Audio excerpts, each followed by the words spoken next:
Latest எபிசோடுகளை விளம்பரங்களே இல்லாமல் காணுங்கள். கொஞ்சம் கதவு தரங்க. ஹலோ, யாராவது இருக்கீங்களா? நான் இருக்கேன். யாரு? யார் அது? நான் தான் சூர்யாவோட அம்மா தேவி. என்ன ஒண்ணு பண்ணிராதீங்க, என்ன விட்டுருங்க. எனக்கு எதுவும் தெரியாது. எல்லாத்துக்கும் காரணம் தாரா ஆண்டி தான். ஸ்ரீஜா, சங்கரபாண்டி அங்கிள், யாராவது வாங்க.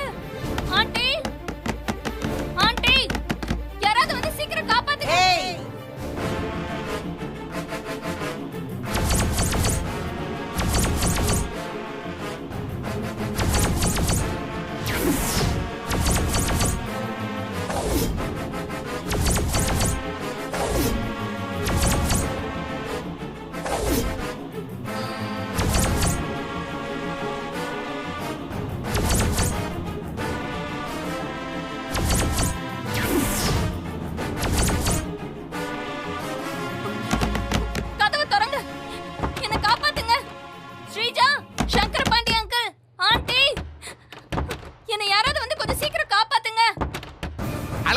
பார்த்து பேசிட்டு வந்துடலாம். என்ன அழகு தேவதை? ஜாஸ்மின்,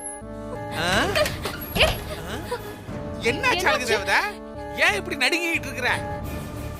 ஆமா, நீ குளிர்ல நடுங்குறியா இல்ல பயத்தால நடுங்கிட்டு இருக்கியா? ரெண்டுத்துலயும் தான். என்ன சொல்ற அழகு தேவதை? ரூமுக்குள்ள ஏசி அளவுக்கு அதிகமா இருக்கு.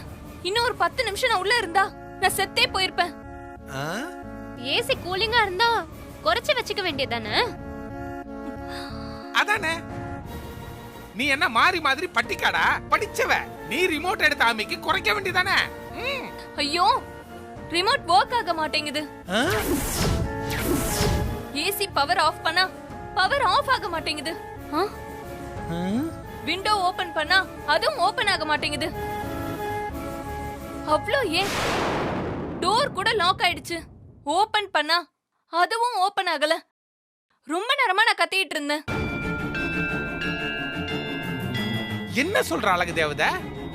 எதனால இப்படி எல்லாம் நடக்குது? எல்லாத்துக்கும் காரணம் அந்த தேவிதான். முதல்ல சிரிச்சு பயமுறுத்துச்சு. அதுக்கப்புறம் மாரிக்கு ஏதாவது பண்ணீங்க உங்களை உயிரோட விட மாட்டேன்னு சிவத்துல எழுதி காட்டி மிரட்டுது.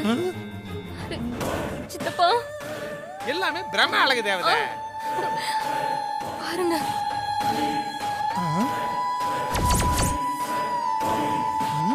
அங்க பாரு.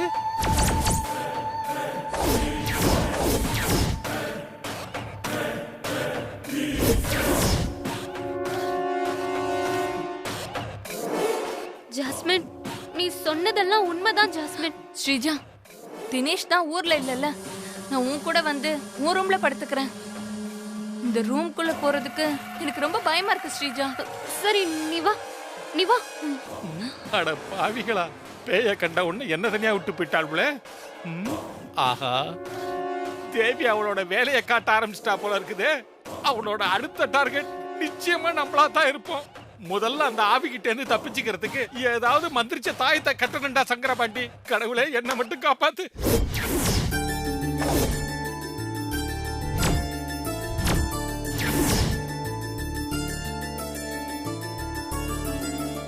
என்னங்க என்னங்க?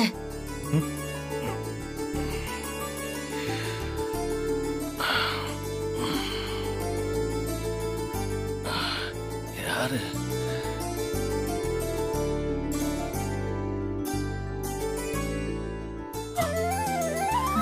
தேவி?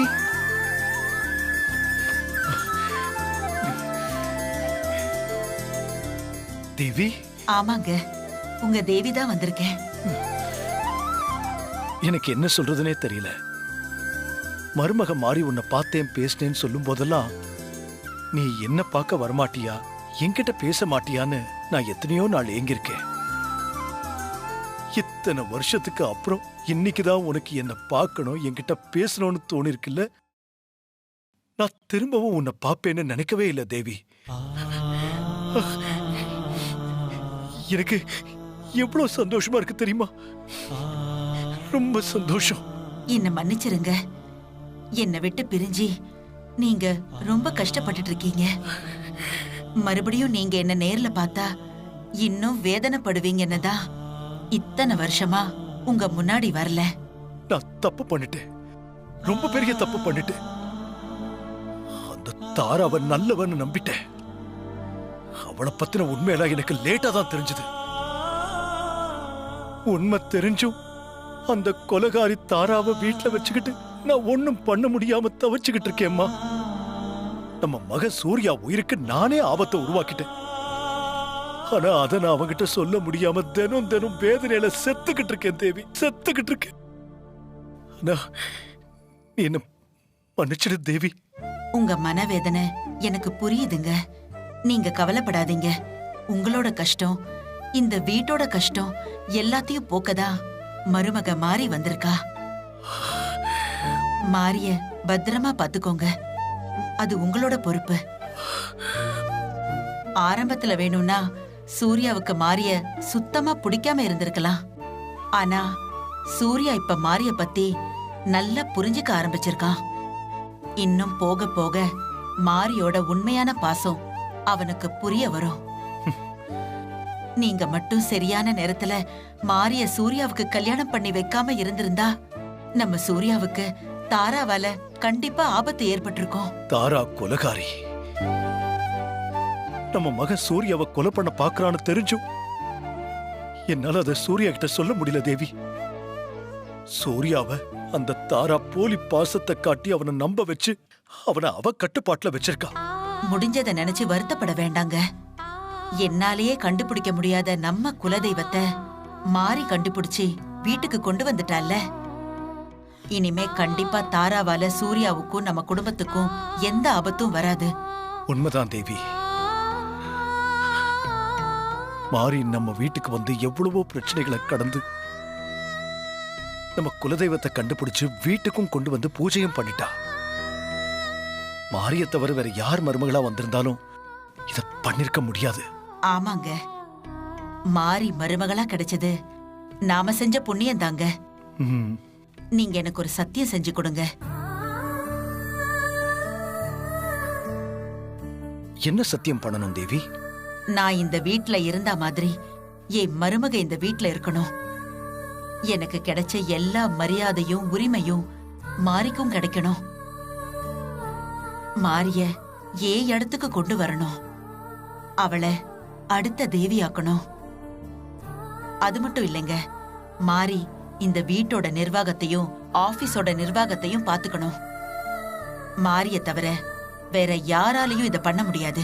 நான் என்ன நினைச்சுக்கிட்டு இருந்தேனோ அதையே நீயே சொல்லிட்ட. மாரிதான் அடுத்த தேவி. கண்டிப்பா உனக்கு கிடைச்ச எல்லா மரியாதையும் பொறுப்பும் நம்ம மாரிக்கும் இங்க கிடைக்கும். உன்னோட இடத்தையும் இந்த வீட்டோட நிர்வாக பொறுப்பையும் நான் மாறிக்கிட்டே ஒப்படைக்கிறேன். இது சத்தியம்.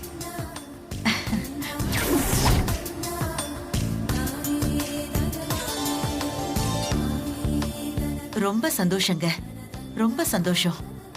உடனே அதுக்கான ஏற்பாட்டை பண்ணுங்க. நிச்சயமா தேவி, உடனே ஏற்பாடு பண்றேன். நிச்சயமா உடனே ஏற்பாடு பண்றேன். உடனே ஏற்பாடு பண்றேன்.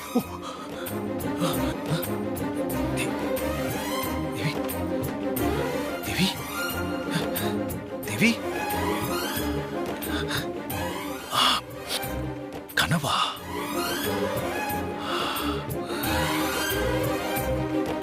கனவா இருந்தாலும் இதுவரை நான் செய்ய தவறிய கடமைய தேவி செய்ய சொல்லிருக்கா. முதல்ல ஆடிட்டருக்கு ஃபோன் பண்ணணும்.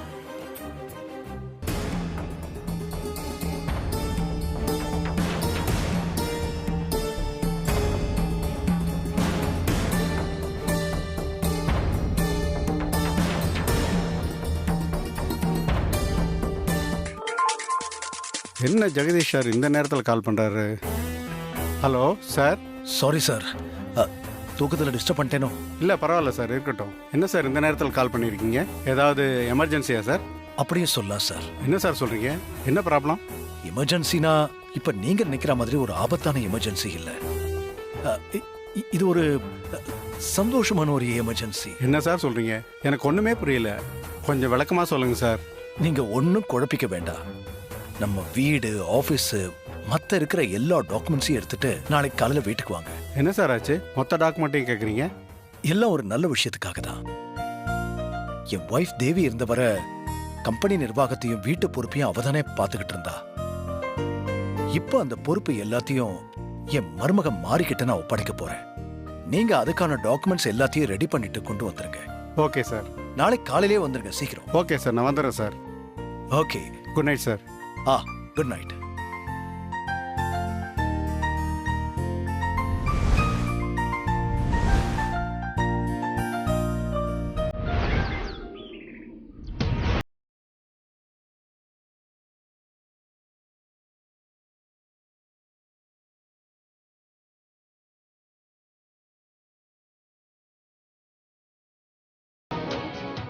ஹாசினி அக்கா, சீக்கிரம் ஹஸ்பண்ட் சார் வரதுக்குள்ள எல்லாத்தையும் ரெடி பண்ணி வைக்கணும். நீ ஒண்ணு டென்ஷன் ஆகாத மாதிரி, சூர்யா மாமா வரதுக்குள்ள எல்லாமே ரெடி பண்ணிடலாம். சரிக்கா.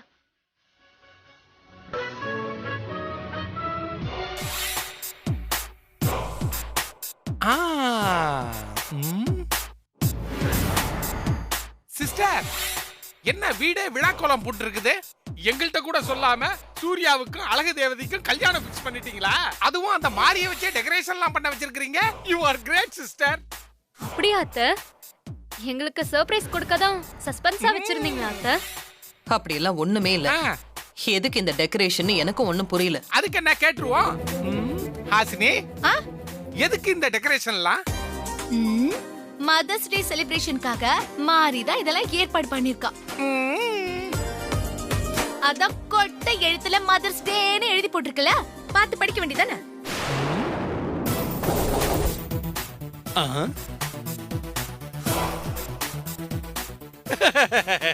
எனக்கு தெரியும், உனக்கு தெரியுதான்னு நான் செக் பண்ணேன். எங்களுக்கெல்லாம் தெரியும், நீங்க ஒன்னும் செக் பண்ண வேணாம். சிஸ்டர், எனக்கு என்னவோ இது மதர்ஸ் டே செலிப்ரேஷன் மாதிரி தெரியல. தேவிய மறுபடியும் இந்த வீட்டுக்குள்ள கொண்டாடுறதுக்காக மாறி ஏற்பாடு பண்ண விழா மாதிரி தெரியுது சிஸ்டர். ஆமா ஆண்டி, எனக்கும் அப்படிதான் தோணுது. பட்டிக்காட்டு மாரிக்கு மதர்ஸ் டே பத்தி எல்லாம் தெரியாது. ஆமா அத்தை, மாரிக்கு சுதந்திர தினம், குடியரசு தினமே சரியா தெரியாது. இதெல்லாம் எப்படி தெரிய போகுது அத்தை? உடன்பிறப்புனா இதெல்லாம் உடன்பிறப்பு.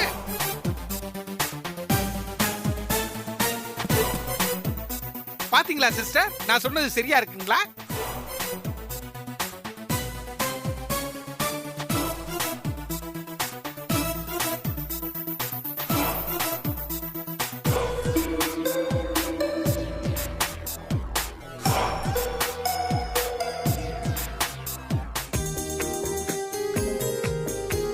மாரி, மதர்ஸ் டே அலங்காரம் பண்ணி தேவி அக்கா போட்டோ இங்க வச்சிருக்க. இன்னைக்கு அன்னையர் தினம்ல அத்தை. அம்மா இறந்ததுக்கு அப்புறம் இந்த வீட்ல அன்னையர் தினமே கொண்டாடலன்னு கேள்விப்பட்டேன். அதான் இந்த வருஷம் கொண்டாடலான்னு ஏற்பாடு பண்ணிருக்கேன்.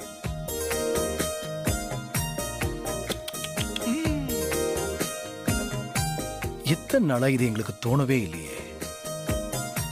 நீ ரெடி பண்ணதை நினைக்கும் போது மனசுக்கு ரொம்ப சந்தோஷமா இருக்கு மாறி. என்ன மாதிரி மதர்ஸ் டேக்கு ஏற்பாடெல்லாம் பலமா இருக்கு. ஆமா ஹஸ்பண்ட் சார், அத சிறப்பா கொண்டாடதான் இந்த ஏற்பாடெல்லாம். வெரி குட் மாரி. இந்த அன்னையர் தினத்துல நீங்க உங்களை பெத்த தேவி அம்மாவுக்கும் உங்க சித்தி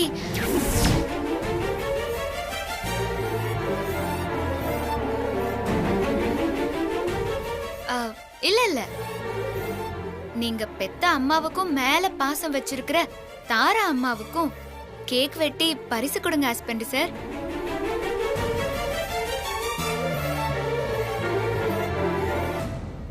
பாத்தீங்களாமா, மாரி உங்க மேல எவ்வளவு மரியாதையும் பாசமும் வச்சிருக்கான்னு. என் மேல இருக்கிற பாசத்துல மாறி இதை ஏற்பாடு பண்ணல சூர்யா. இதையெல்லாம் தேவிக்காக பண்றா. எல்லாரும் வாங்க, கேக்க கட் பண்ணலாம். வாங்கம்மா, உங்களுக்காக தான் மாறி இந்த ஏற்பாட்டெல்லாம் பண்ணிருக்காமா. வாங்க. கேக் கொடுப்பானுங்க போல இருக்குது.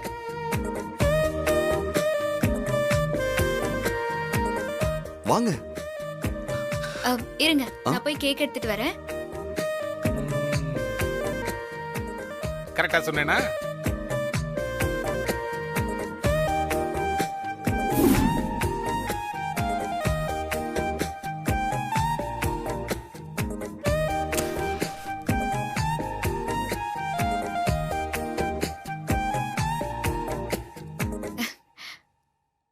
ஹஸ்பண்ட் சார், கேக்க வெட்டுங்க. நான் கட் பண்ணணுமா? ஆமா ஹஸ்பண்ட் சார், நீங்க தான் கேக்க கட் பண்ணி தேவி அம்மாவுக்கு ஊட்டணும்.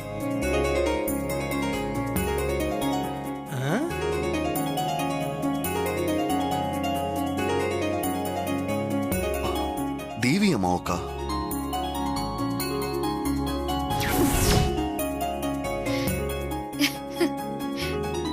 வர வேண்டியவங்க எல்லாரும் வந்துட்டாங்க ஹஸ்பண்ட் சார், நீங்க கேக்க கட் பண்ணுங்க.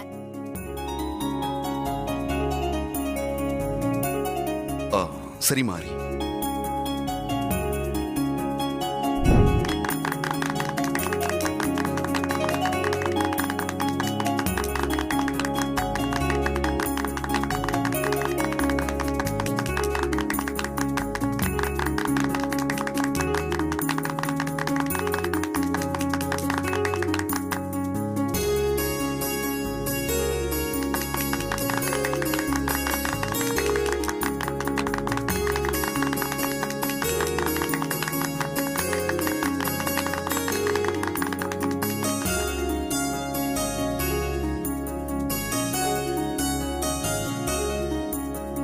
முதல்ல தேவி அம்மாக்கு கொடுங்க ஹஸ்பண்ட் சார். மாறி, தேவி சிஸ்டர் தான் இல்லையே, அப்புறம் எப்படி கேக்க கொடுக்கறது? அதானே.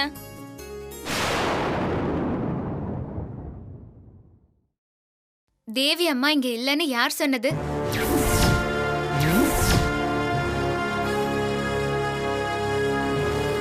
அவங்க இங்கதான் இருக்காங்க, நம்ம கூடவே தான் இருக்காங்க.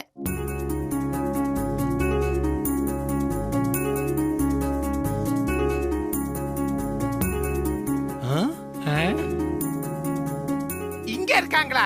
எங்க இருக்காங்க? இதோ இங்க இருக்கிறது யாரு? தேவி அம்மா தான்.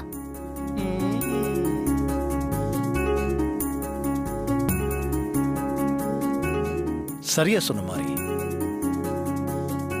ஹஸ்பண்ட் சார், தேவி அம்மா இருக்கிறதா நினைச்சு நீங்க கேக்க ஊட்டி விடுங்க. கண்டிப்பா தேவி அம்மா ஏத்துப்பாங்க. சரி மாறி.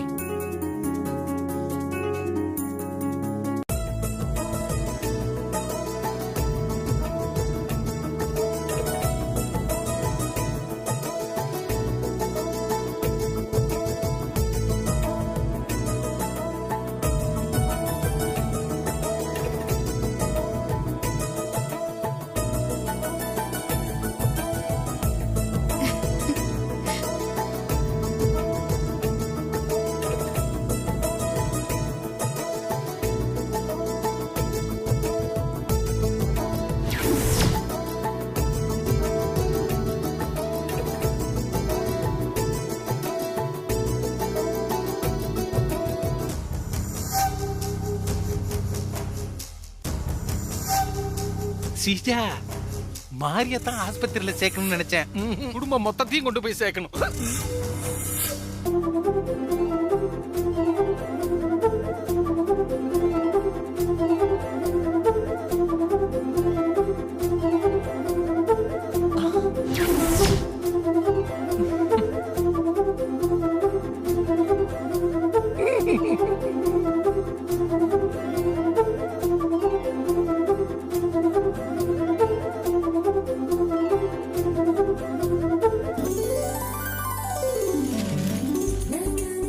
சார், இந்த பரிச தேவி அம்மாக்காக ஏற்பாடு பண்ணிருக்கேன்.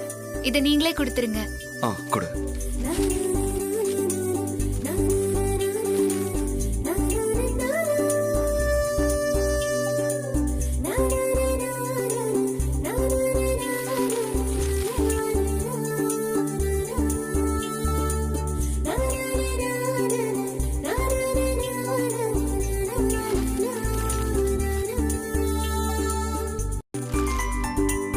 வாவ்,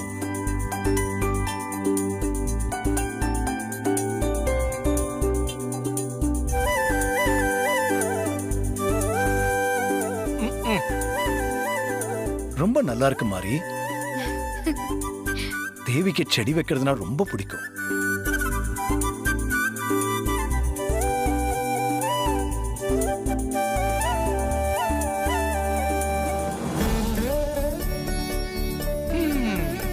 ஹஸ்பண்ட் சார், தேவி அம்மா கிட்ட கொடுங்க.